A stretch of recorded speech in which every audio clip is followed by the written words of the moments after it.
Hey, hi Jayant, good to see you back. Hi, Leslie. Good to see you. So the usual question, how was your weekend?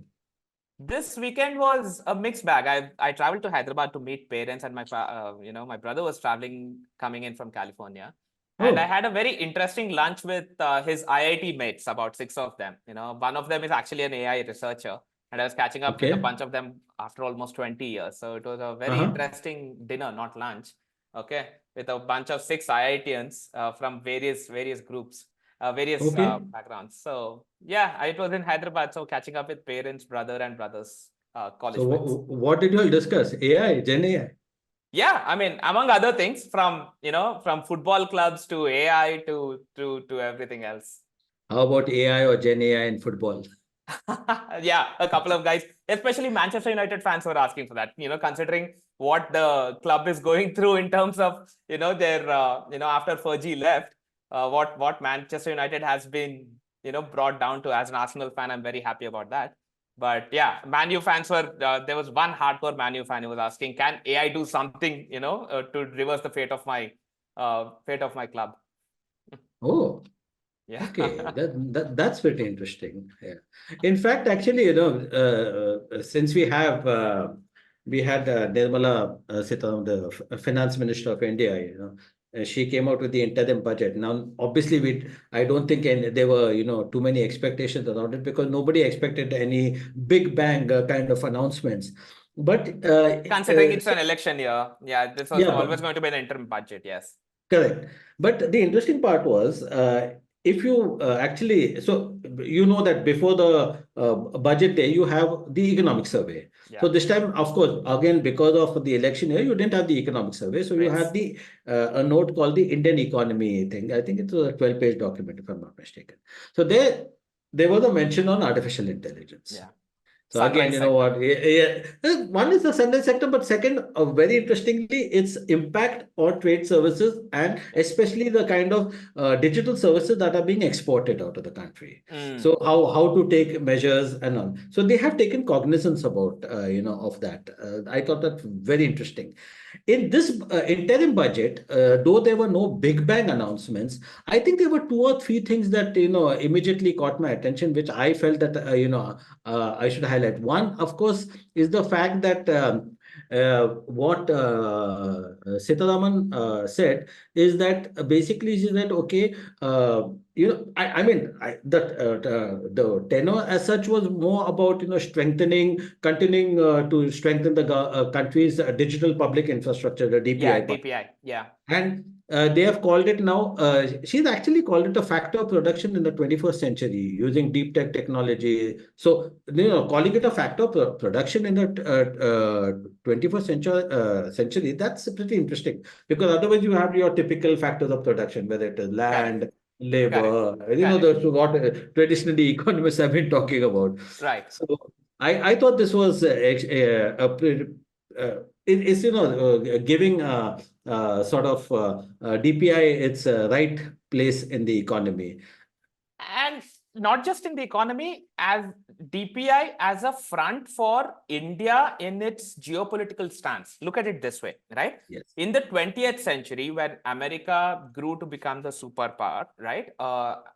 America played on its infrastructure projects and export of its infrastructure, like the dams, the building of the dams and the highways around the world. Apart from its air bases and apart from its defense, arms and ammunition, right?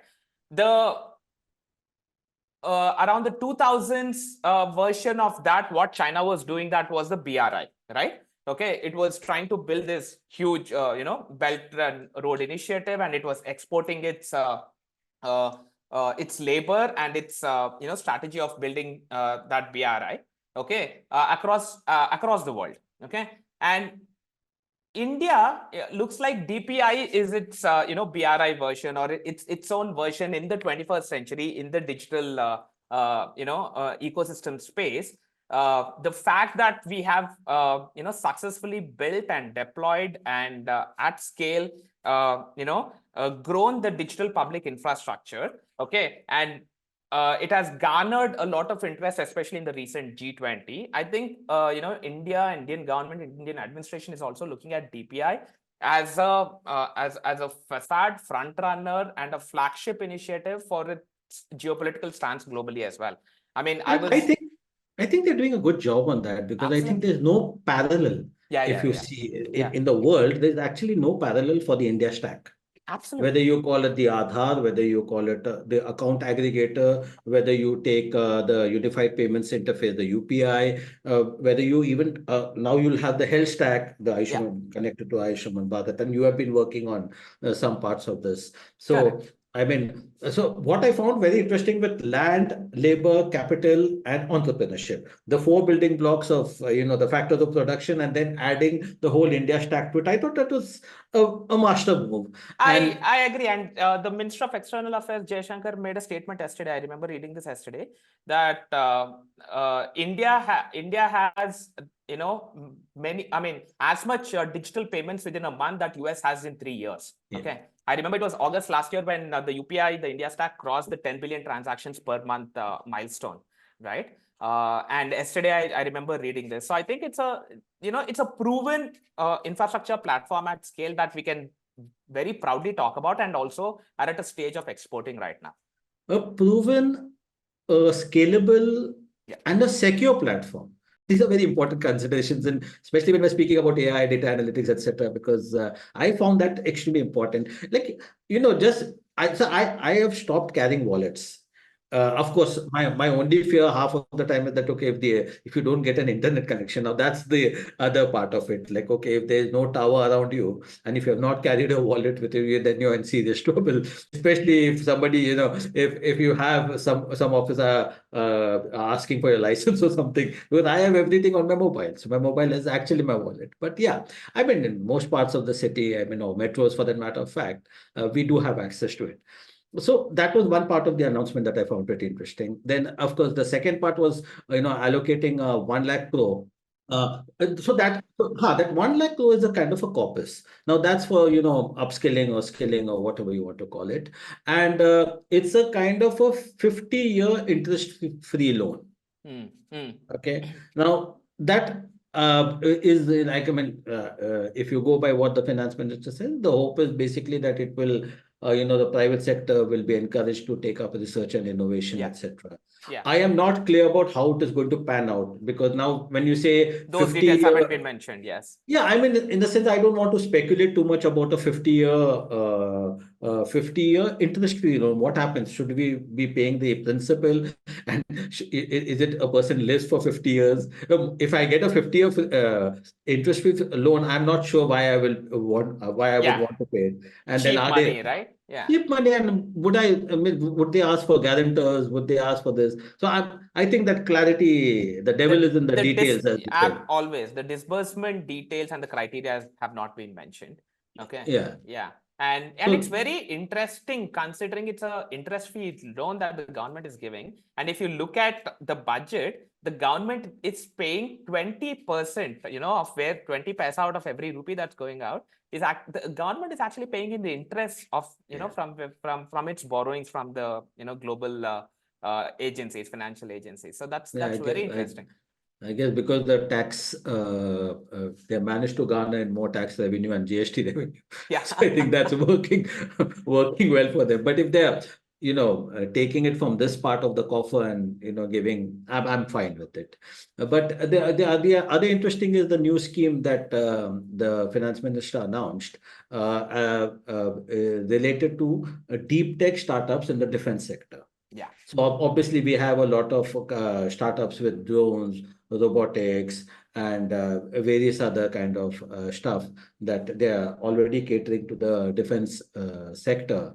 So I think this will be No, cybersecurity, AI in cybersecurity, computer vision, okay, for accuracy, all of these, I'm happy that defense, it's at a formal level that defense ecosystem is being opened for deep tech startups. Sometime last year, ISRO opened up saying, and we've seen a huge surge of space tech startups in India. Okay, when ISRO announced that they're actually initiating a formal program that certain parts of technology, or they're open to accepting innovative technology from startups. Okay.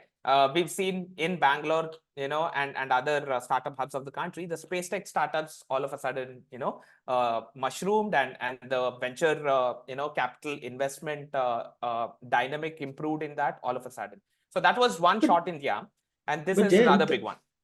yeah, and you have been dealing, you have been sort of advising a lot of these deep tech firms. So this is, I will be asking you this question. But before that, one observation, because I've been speaking to a lot of these deep tech firms. In fact, when even at the India Science Fest, I met quite a few of them, making amazing stuff, like whether it is the UAVs, whether it is GIS systems, whether it is, surveillance. Kind of and the AI enabled surveillance tools, etc. But what I realized talking to them was that their difficulty in selling to the defense was, of course, the L1 kind of stuff. So that I think the government will somewhere have to sort it out, because if it's going for the to the lowest bidder, then perhaps you may not want to give your best stuff to the thing. But having said that, I won't mention the companies, because I've had these are like candid conversations that I've been having with CXOs, and I promise not to divulge the name. But I know of amazing stuff that is being done with spider robots, Yeah. with snake robots, with all Snake that kind of robots. thing, Yeah. specifically Turtle designed robots, robots turtle are robots, turtle and robots. Yeah. specifically for the defense Defense, sector at defense one applications. Yes. at one tenth the price that any foreign guy. And this is not about L1. This Yeah. is the flip side of L1, where actually you can use different kinds of materials, where True. you're forced to innovate. True. And True. this PLI scheme is helping a lot of these deep tech startups, and of course now this new scheme will provide, or hopefully should be able to provide a further fillip for that. Yeah. But I would love to hear your thoughts on on the deep tech funding part of it, on private sector. How exactly is it panning out? Uh, I mean, when it comes to defense, I have been, actually looking at startups way back in 2016 and 17, during the IoT era. Okay, successfully working with the, defense department of India. And even though they were startups, as long as their product, their technology was proven and innovative, okay, they did find the defense department as their as their customer, and it was big. As soon as that happened, they were also able to attract, the credibility went up most definitely for the startup, and secondly they were also able to attract a lot of mature VC capital. Okay, this, I've been observing this has been happening without the formal announcement of such programs and initiatives, but it was never free flow, right? I think announcements of such programs and initiatives at a stage like budget, then is an announcement that there will be a process that will be set up to make this formal and much more free flowing. It won't be a one-off case anymore.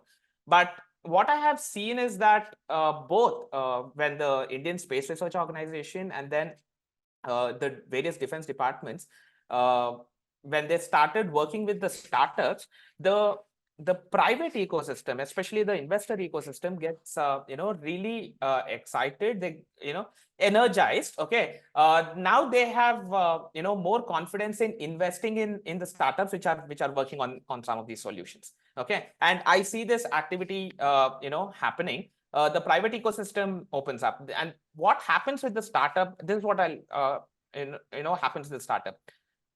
Any startup that's working with the Department of Defense or ISRO, okay, sort of overestimates that, okay, now government is a customer, we got a shot in the arm, we have an anchor customer, and then we can go and grab more business. But what they fail to realize is their entire bandwidth. I mean, I've seen this happen for 2 to 3 years. The entire company's bandwidth gets sucked into catering to this customer, and rightfully so. Okay, Yeah, because they have rightfully so. very exacting standards, Absolutely, and absolutely. they cannot make you cannot make a mistake, because I Yeah, know of these deep tech startups that are actually the procurement kind of process is so stringent right. that Yes. you're absolutely right. I mean For the for a good 2 to 3 years after them yes. getting this contract, they end up serving only this particular customer. Although they make many attempts to go out and get other private industry No, it's customers, they just don't have the bandwidth, and that is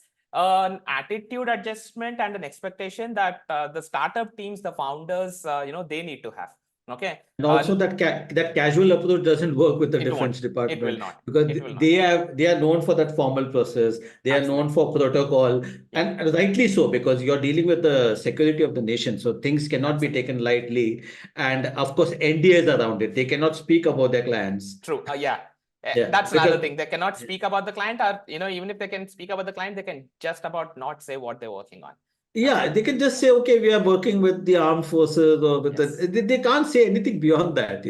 So it's Yes. pretty interesting to watch that.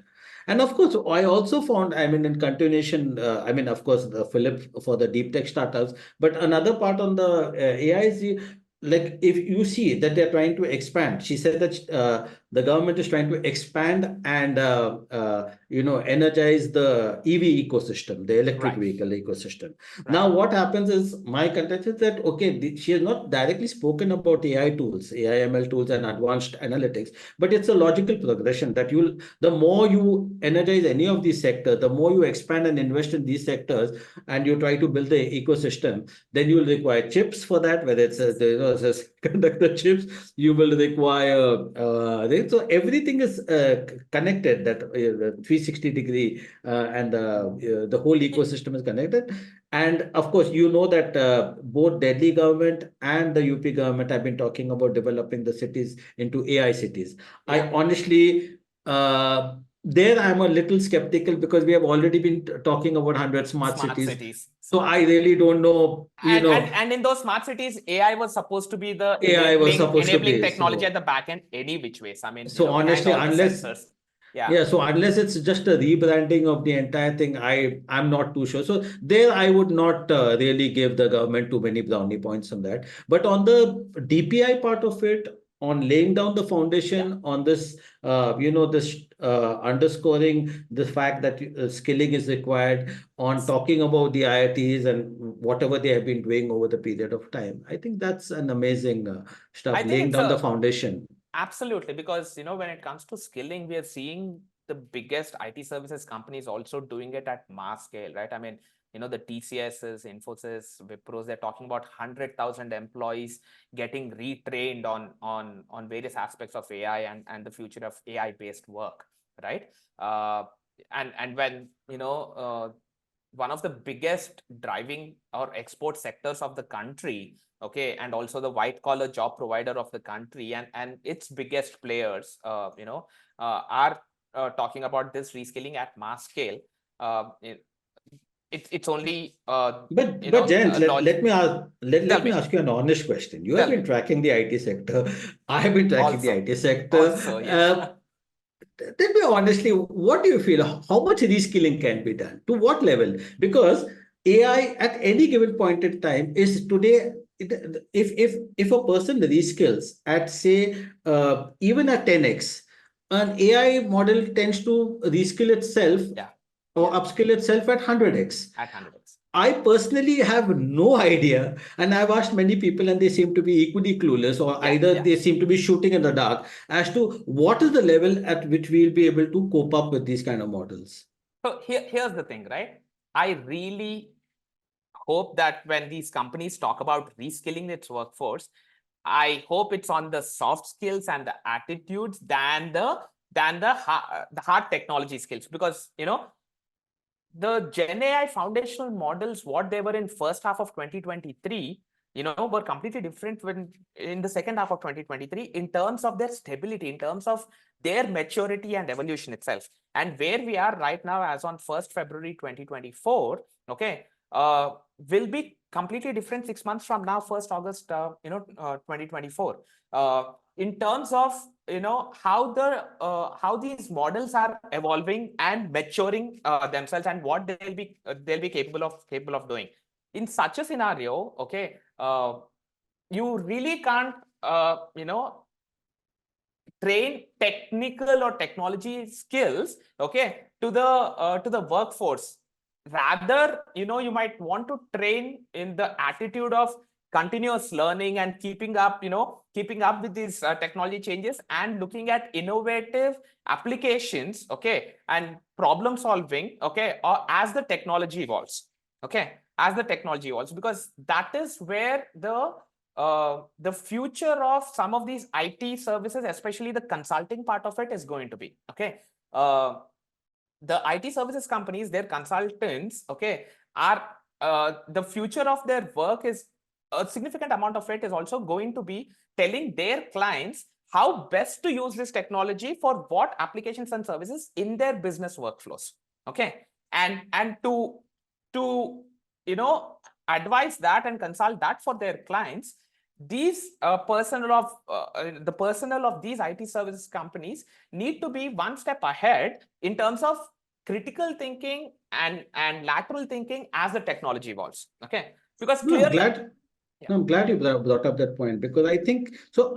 So here are two things, and I would love your thoughts on that. So my way of thinking of about these things is, of course, as the technology is concerned, yes, clearly we cannot keep pace with thing, which is the fact. I think we both agree on that. But having said that, when you talk about responsible AI and AI and ethics, there has, you need to keep humans in the loop. So and these are the explainable AI. humans, explainable AI. So Yeah, these are the humans that are required out there, where right. they have to understand these technologies, be in the loop, and be continuously upskill themselves so that they understand the logical progressions and advise companies on that. So, Correct. in a sense, even every employee would actually become a consultant in that Yeah, sense. exactly. Every employee Yeah, would become a consultant. In fact, I yeah. was reading a report on adoption of generative AI in enterprises from one of the leading venture capital firms from the Silicon Valley. I mean, they've recently invested about $500 million in a single AI deal. Okay, and they were saying when it comes to generative AI, as far as the engineers is concerned, I mean, by far the number one skill was prompt engineering. Okay, and when it comes to, That is being automated. yeah, okay, that is now that is being automated, but the when it comes to evaluation of the generative AI output, that's still led by human intervention. Okay, so it is in those areas where the reskilling, retraining of some of these IT service employees needs to go, because a good 15 to 20% of the output of the any generative AI model today is needs to be corrected. Okay, I won't say it's hallucination. It just needs human intervention correction, right? And it goes across everything, be it code, okay, be it marketing scripts, be it emails, be it anything, be it blogs, okay, be it the marketing material, anything, right? So it is in catching that 15-20%, okay, and correcting it is in the short to medium term is where the human intervention is required, and also prompt engineering as well. Okay, but these are the two areas in terms of actual technical skills while working with generative AI. In the near to short term, the human reskilling is required, but like we discussed a few minutes back, So let me ask you a question on similar lines, but right? slightly I'm going to rephrase it. We all know about the lights out factories. Yeah, We know that factories were always labor intensive.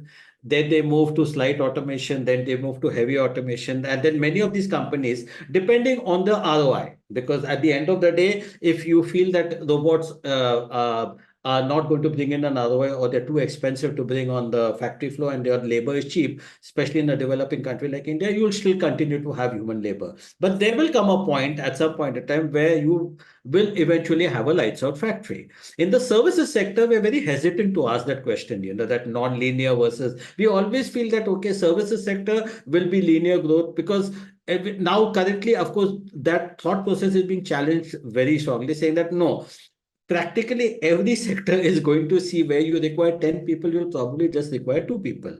Those 2 people will continuously be upskilled, but what happens to the remaining 8? Are they going to get into some new sectors where, or probably, as the World Economic Forum itself put it, probably the kind of jobs that will actually be untouched by AI, at least for now, till they get embodied into a digital exoskeleton, are the plumbers, electricians, and all the kind of, because getting those exoskeletons and making them will be far more expensive than having a human. So till somebody masters that process. In developed countries, perhaps you may have it. In Japan, they might show the way of doing it in a cheaper fashion, and for them it makes sense, but not in a country like India as of now, because I always like to hedge my bets out there. Let me give you a statistic based answer here. About 10 years ago, in a city like Bangalore, it was said that every software engineer creates 2.8 indirect employment in the form of housemates, in the Yes. form of the cab drivers the companies would employ to drop the employees night at Yeah. home, The and the cooks. These ancillary were jobs, they're known as. ancillary jobs. Okay. This was about 10 years ago. Okay. Yes. Then kickstarts the entire hyperlocal delivery, the cab ecosystem, the Ubers and the Olas. Yeah, these are the primary, this one that went up. Today, that ratio has gone from every software engineer in Bangalore, 10 years back providing 2.8, has gone up to 4.2. Okay. So every software engineer is providing, indirect employment to 4.2 other people. Yeah, but you're glad you brought this up. But then you will simultaneously be aware of the fact that in developed countries, like that I partly live there, partly here, that we actually don't call. So electrician you have to call because electrician has to follow a certain protocol. They have to be licensed, kind of stuff. So you cannot really do anything here. Like in India, you can just call an electrician and do it. So till they get licensed properly, you can still tamper around with things. Or for that matter of fact, just getting your drywall done and all that. That's done by most people at home. So because you cannot afford those services, because if you call a plumber, you call somebody to, sort of repair your drywalls, or somebody to do the roofing or something which is there. Most people do it at home. They don't like to call them for snow Hey, shoveling and all, because they you ask for you consultancy fees. Yeah, exactly. You call the CXO for the urban clap, he'll be able to counter your point with data. Okay. Yeah. And there's another thing that's happening. Okay. The type of professions are increasing, like chef, like waiting staff. Okay, all these are increasing, and a lot of these workforce is also being exported out of India. I mean, this is still not being talked about. There are no industry reports, but I can tell from my own personal experience in the last 15, 18 months, I would have done about 9 trips to Europe. Okay. And every trip of mine, every other month that I'm going, every second or third month, I can see the increase in the number of people going to Europe in the second leg of the flight. I mean, I'm not talking the first leg where I go from here to Dubai, or, the second leg, Dubai to the other place. And now, last month I came back from this big conference from Europe, where about we just sent a proposal for one country, but this requirement came from 20 different European countries. They want to build an AI-based migrant worker platform where, now they're seeing a lot of, workers coming in from Indian subcontinent. Okay. India, various states of India, and, Bangladesh, Sri Lanka, and the neighboring states, Nepal. Okay. And they want to understand the socio-economic cultural impact, okay, of people from South Asia, okay, in their countries on a longer term. So we are actually building a real-time dashboard, AI-based we are doing demographic profiling, we are doing psychographic profiling, we are doing financial profiling of people, okay, and how it would impact, in 20 different countries in Europe. In fact, that's the reason that I'm actually jumping on a flight and heading out tomorrow to discuss this platform. But that is also one other wave that is happening. A lot of these, people's skilled workforce of blue collar jobs are also, getting work visas and going to different parts of the world, primarily Europe, that I see Yeah. beyond the. So actually, what you are doing is you are sort of reconfirming or reinforcing the point that I had raised, that where plumbers, electricians, and Exactly. all those kind of jobs will probably be more in vogue. And Yeah. they see, and I'm glad you brought up this point of the psycho-social kind of profiling, etc. Yeah. Because there's a lot of dignity of labor in developed countries about Yes. this. Yes. Unfortunately, in developing countries, we have still not been able to respect the workers. I'm glad that the pendulum is going to swing this way, and where the blue collar workers also get a dignity of labor, and also the wage increases that they Yeah. actually, because they are they are the guys who are actually contributing to the economy. Exactly. I I always mean, say the why. minimum wage itself is about what? In US, it's $16. In Europe also, it's about 16 to 20 euros, depending on which country you're in. Okay. Good. I think you should get some more stats on that, and we should I discuss will. this And further let me, no, no, because no. Before we end, let me give you a, no, no, on I'm this not topic, ending. I said this on is this more about topic. inclusive growth, so we require. Yeah, let me give you a very personal tidbit. This was back in 2007. Okay, 2007 September. I was in Motorola. I was traveling to Basingstoke in UK. Okay, I had a meeting there, and Basingstoke, Motorola, this one. We finished the meeting.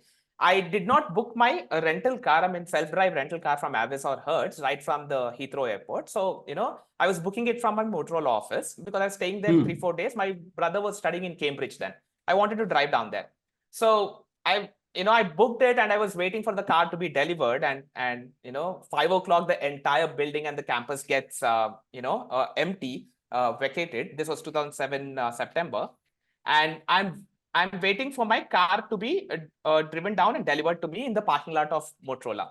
And at 5:30, I see this blacked out Porsche, Porsche 911, coming in, and I was like, I get my hopes up. I'm like, oh my God, Avis has upgraded me and giving me a Porsche, because I booked a Ford something, I remember, right?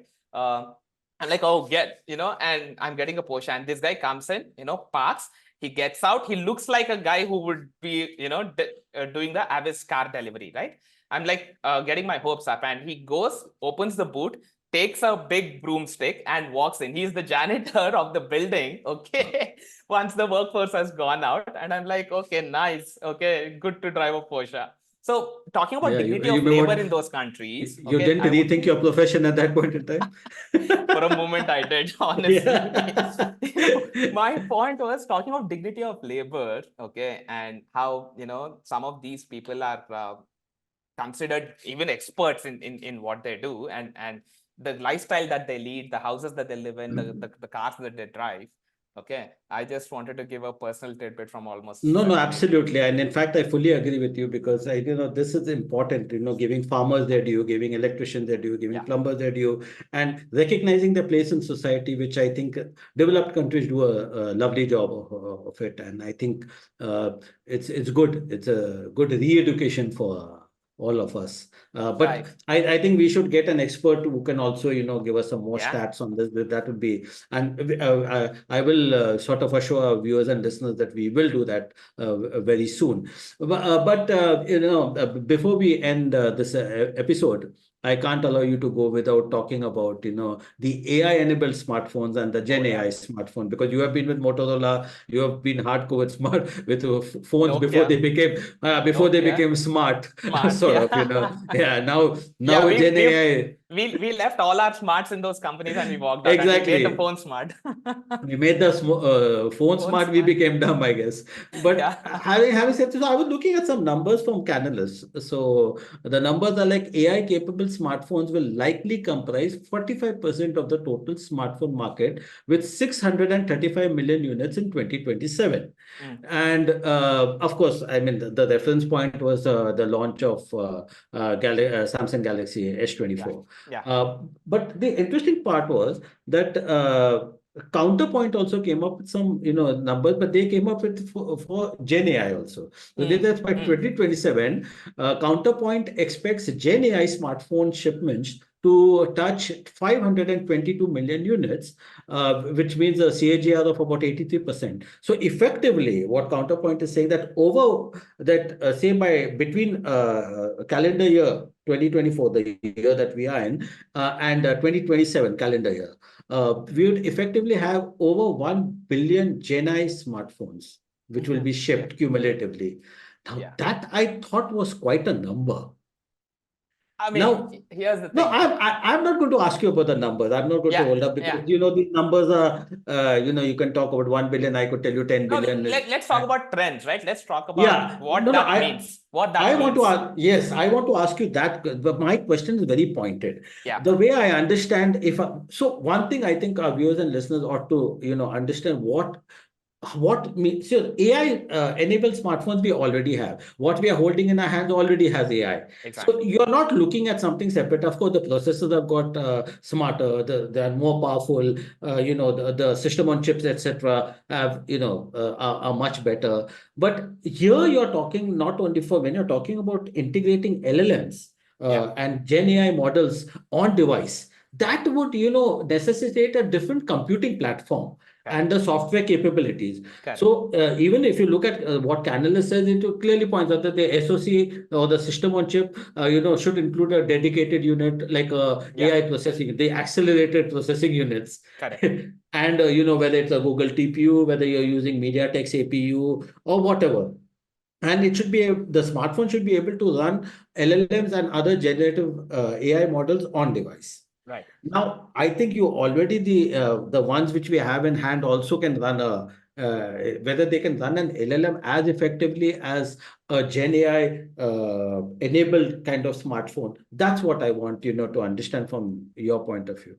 What more does it involve, and are they going to charge for these features? Extra. Yeah, eventually they will. Eventually they will. I mean, I was reading the entire launch of the Samsung Galaxy and its future. This one, eventually they will, because the device OEMs are also evolving into services companies, and Apple has done that transition beautifully well. We don't realize that. I mean, if you look at Apple's numbers, okay, by the way, Apple became by value the biggest smartphone player in India.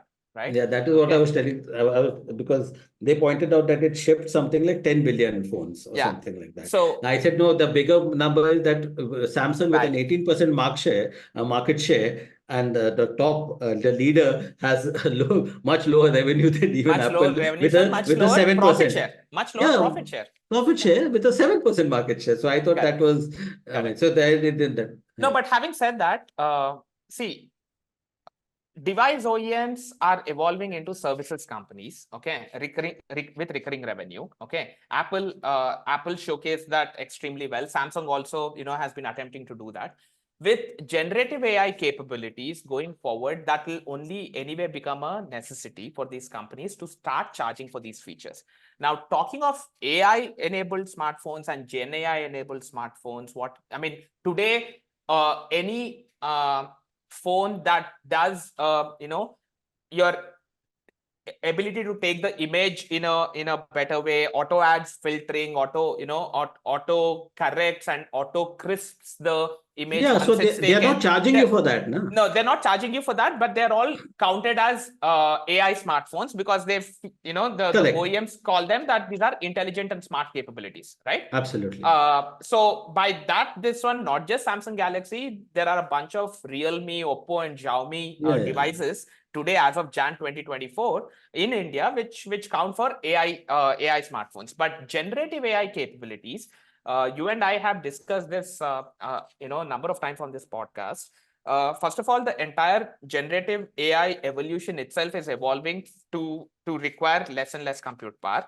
There's another complete parallel evolution that's happening on edge computing. Okay, and mobiles now have become the de facto platform, even in enterprises and everywhere else. So now Gen AI is the new platform which will reside on this mobile. So mobiles becoming AI and especially Gen AI enabled is only a logical progression. Okay, so if I they don't have much of an option. Yeah, if I were Neil Shah and Counterpoint's team, I just have to look at they don't have much of an option. Smartphones becoming Gen AI enabled is going to be it's a logical progression. It's a logical progression. It's going to be hygiene. Okay, so I'm sure Counterpoint team has looked at the number of smartphones that are going to be bought in the next few years, and allocated certain percentage of them becoming hygiene Gen AI enabled. Yeah, the extrapolation must have done. But there are three different innovations that are happening. We are seeing the entire innovation in the reduction of the compute power, the entire innovation in the edge computing to make some of these devices enabled. Okay, and in the models as well, we are seeing SLMs coming into play. So there are innovations happening in three different pillars as far as Gen AI is concerned to make smartphones or handheld devices Gen AI enabled. Okay, but to your other question, will these features be charged? In my mind, my analyst brain says yes, they will be.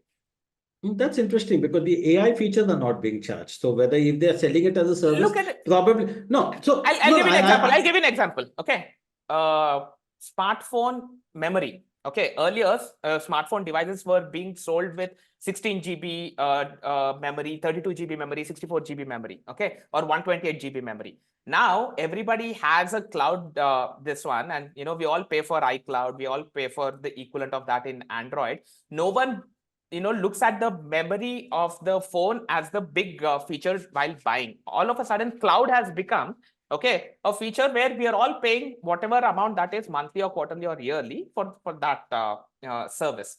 Okay. Not only that, we pay for the basic phone. We pay more for the Yeah. pro version. We pay more for some other plus version or whatever it be. So yeah, effectively yes, we are doing that. Yeah. So smartphones becoming recurring revenue generators for software companies, infrastructure providers, and OEMs has already begun. Gen AI is going to be another one of those revenue streams. Yeah, and the charges, as you said, like in a SaaS model, it doesn't hurt you much because it's a pay as you go Right. stuff.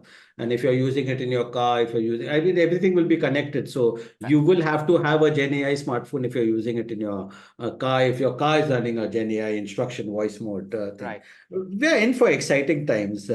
So great.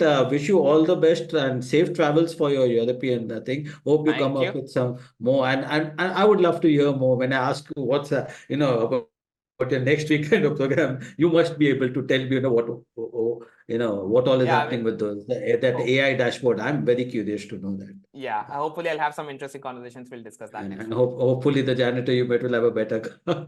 Yeah. Hopefully, Not just the I'll buy my Porsche. No, but I'm glad that I'm so happy that because yes, you're right, the janitor, but that's the power and the Alvin Toffler kind of shifts that we are Yeah. seeing. So Exactly. it's lovely. So great, lovely to have and safe travels. Likewise. Thanks a lot, Leslie. Have a good week and weekend. You too. Take care. Thank you.